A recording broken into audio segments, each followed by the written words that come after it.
Engañé a mi esposo con un joven en la playa para vengarme de su indiferencia a mi vida.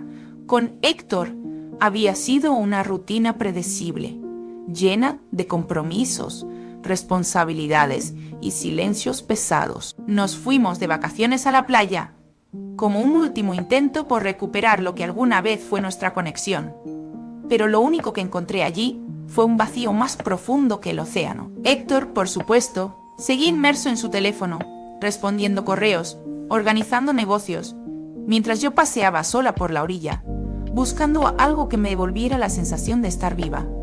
Y fue entonces cuando lo vi. Rafael, un hombre joven, unos 28 años tal vez, de esos que no pasan desapercibidos.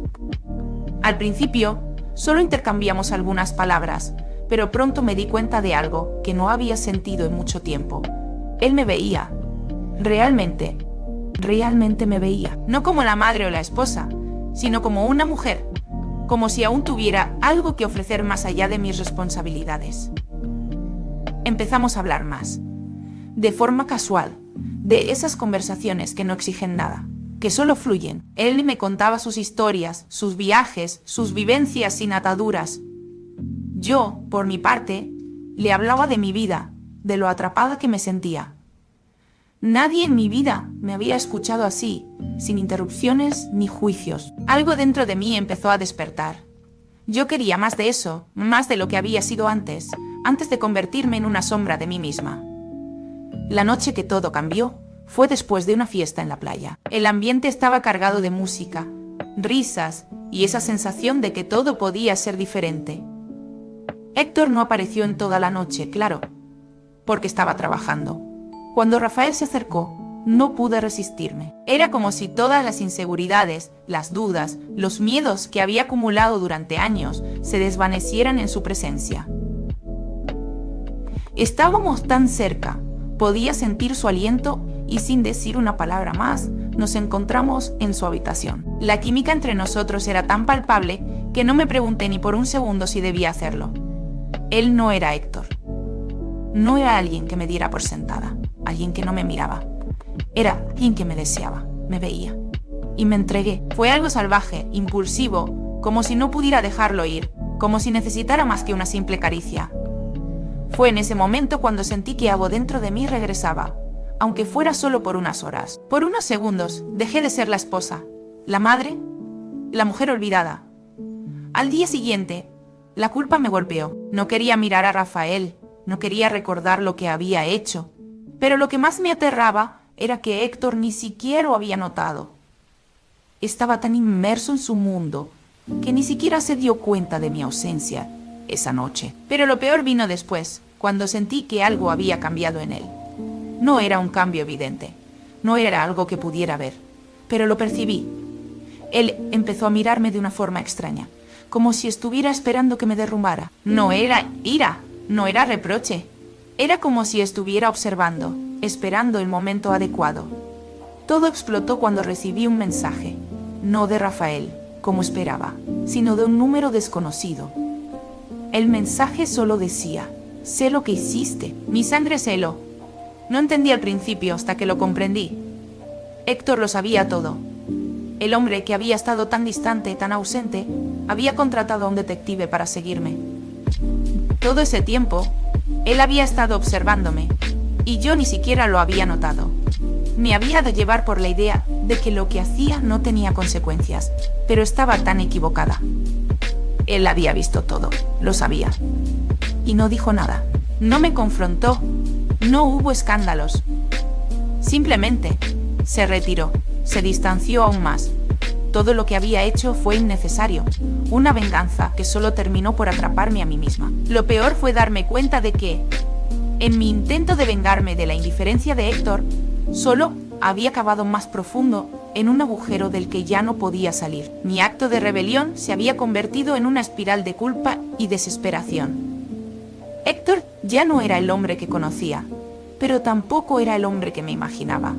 Solo quedaba silencio.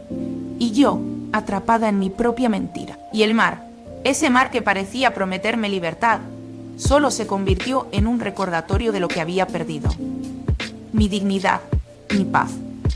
y el control de mi propia vida. Lo que ocurrió después fue un caos emocional que nunca supe cómo manejar. Héctor ya no era el hombre que conocía, pero tampoco podía seguir ignorando lo que había hecho. Cada día que pasaba, me sentía más atrapada en mi propia mentira, en el vacío de una relación que ya no tenía forma ni razón de ser. Intenté, por un breve momento, encontrar consuelo en Rafael, pero él era un recordatorio de lo que había perdido, no de lo que quería recuperar. La pasión que habíamos compartido en la playa se evaporó rápidamente, como si nunca hubiera existido. Hubiera existido. A pesar de las noches que pasé en sus brazos, de la forma en que me había entregado sin reservas, me di cuenta de que lo único que realmente había hecho era escapar. No me había enfrentado a la raíz de mi insatisfacción, solo había tratado de llenar un vacío con algo superficial, algo que al final no podía calmar mi alma. Pasaron los días, y Héctor seguía en su mundo, como si nada hubiera cambiado, como si la distancia entre nosotros fuera solo una fase. Pero esa fase estaba rota para mí, porque ya no podía mirar a los ojos al hombre que había sido mi compañero.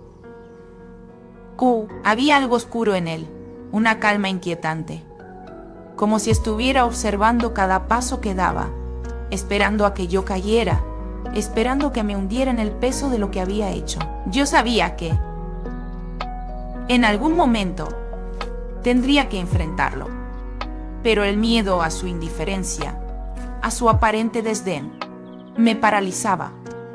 No era la confrontación lo que me aterraba, sino la posibilidad de que todo lo que había hecho fuera irreparable. Fue entonces cuando decidí hablar. No podía seguir viviendo en esta mentira, y aunque temía lo que fuera a suceder, necesitaba saber dónde estábamos, si había alguna posibilidad de seguir adelante, si de alguna manera podíamos recuperar lo que habíamos perdido. Héctor me miró fijamente, con esa mirada que también conocía, pero que ahora me resultaba tan ajena. No hubo gritos, no hubo reproches, solo una calma tensa que lo invadía todo. Y entonces, con una frialdad que me heló, me dijo: sabía que lo harías, sabía que me lo harías, pero ahora que lo hiciste, ya no importa. Nada de esto importa. Sus palabras me destrozaron. El amor que alguna vez creí que existía entre nosotros ya no estaba allí. La indiferencia en sus ojos me dijo todo lo que necesitaba saber. Ya había tomado su decisión, y no importaba lo que hiciera. Me sentí vacía, como si todo lo que había hecho, todas mis decisiones, no significaran nada. La venganza que había buscado, la satisfacción de sentir que finalmente tenía el control, se desmoronó frente a mí. Lo único que había logrado era perderme a mí misma. Estaba atrapada en un ciclo de culpa, deseo y arrepentimiento que no sabía cómo romper. Y lo peor de todo era que, al mirar a Héctor, no sentía nada. Ya no lo quería, pero tampoco sabía si lo había querido alguna vez de verdad. Tal vez, al final, lo que ambos necesitábamos era algo más que solo ser dos personas que compartían un hogar. Tal vez habíamos sido tan vacíos como la casa en la que vivíamos, tan perdidos en nuestras propias sombras, que ya no quedaba espacio para el amor, para la pasión. Finalmente, tomé una decisión. No podía seguir viviendo en este limbo, ni seguir atormentándome por mis errores. El único camino que quedaba era seguir adelante, aunque no sabía a dónde me llevaría. Mi vida con Héctor había terminado, y aunque aún quedaban muchas preguntas sin respuesta, ya no importaban. Era hora de reconstruir mi vida, de encontrarme a mí misma de nuevo, sin las sombras del pasado que me perseguían. Y aunque no sabía si alguna vez podría perdonarme por lo que hice, al menos ahora sabía que el único modo de avanzar era aceptando las consecuencias de mis actos y mirando hacia el futuro, sin las cadenas que me ataban a un pasado roto.